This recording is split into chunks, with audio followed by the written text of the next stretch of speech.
Bienvenidos a mi presentación de uno de los mejores países en todo el mundo, Uruguay. To translate, what I said was, welcome to my presentation of one of the greatest countries in the world, Uruguay. My name is Cody Barlow, and during my presentation, I'll be focusing on the greetings and the traditions of Uruguay, the food of Uruguay, and also I'll be focusing on the holiday festivities and traditions of Uruguay.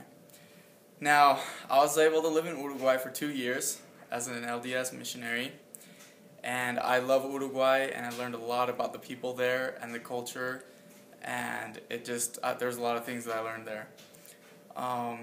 Uruguay has a culture that's really unique, and there's nothing like it in this whole entire world. To move forward, I'd like to begin with the greetings and courtesies of Uruguay. Now, in Uruguay, one of the courtesies that they have is when you come into a house and there's a group of people sitting on the couch, it's custom to go and personally greet and shake hands and give a beso. I'll be covering that pretty soon here in a second, to each and every person in the house, and also to do the same as you're leaving. And also, it's very important to remember that if you do so sitting down, that's a sign of disrespect for many Uruguayos. As you can see here on this photo, there is 2 people greeting each other, and they are almost kissing each other on the cheek. In Uruguay, that's what they call the beso, is when you're greeting someone who's close to you, you can give them a handshake or a hug accompanied with what we call the beso, which is basically they put their cheeks together and they kiss the air.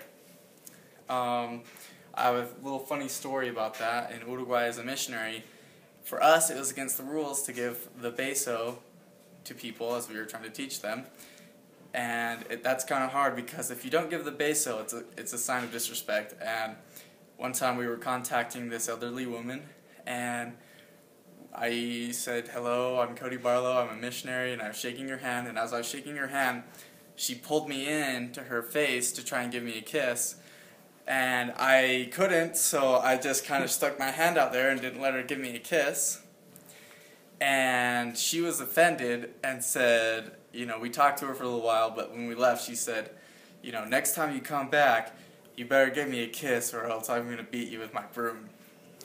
So it was a pretty interesting story. Love the people. If they want a beso, you better give it to them. Next, I'd like to talk about the food of Uruguay, something that I became very familiar with as a missionary. In Uruguay, it's very European influenced. There's a lot of pasta and meats there, and a lot of bread-based foods. But what I want to kind of cover is, first of all, one of the main courses in Uruguay is the asado, or to translate, that's the barbecue. As you can see, there's a rack full of meat, and it just looks like just a sea of heavenly meats right there. And Uruguayans, they love their meats. There's not a whole lot of different foods to choose from in Uruguay, but what they do make, they make it well. Also, Uruguayans, they're big into mate.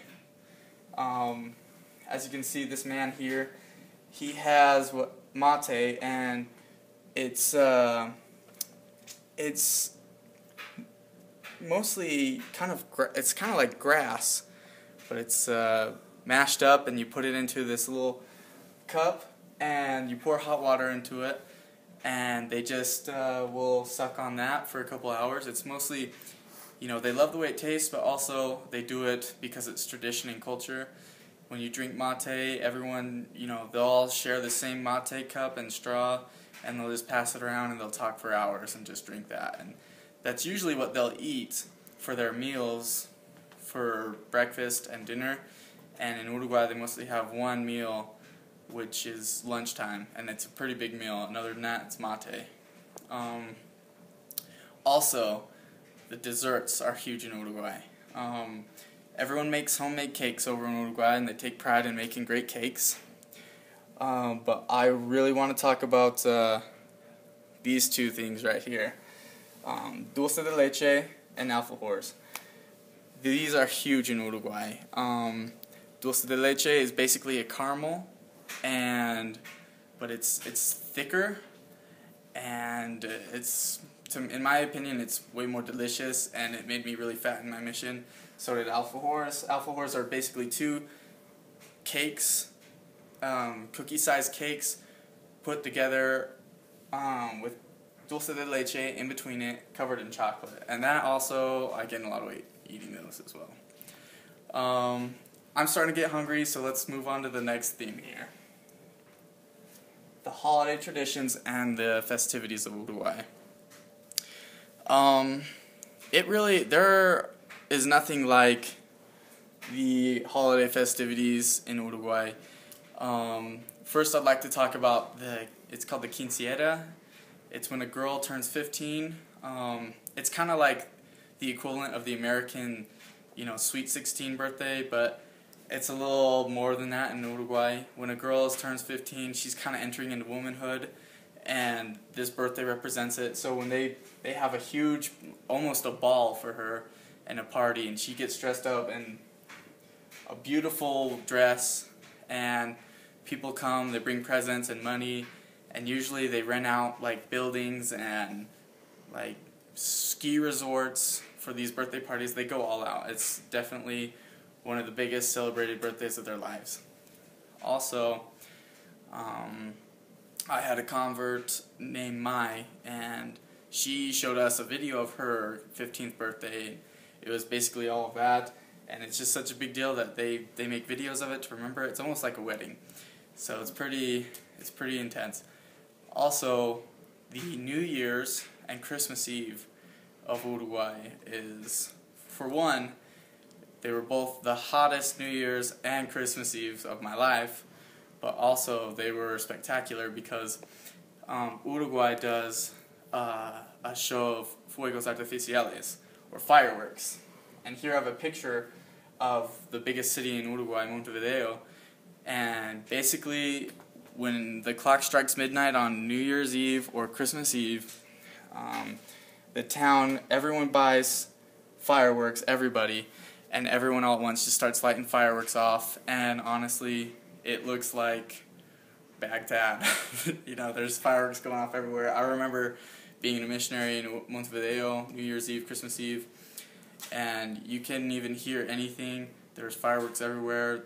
You could feel ashes falling down on you from our balcony, and fireworks are going off 20 yards from your head. It was just awesome.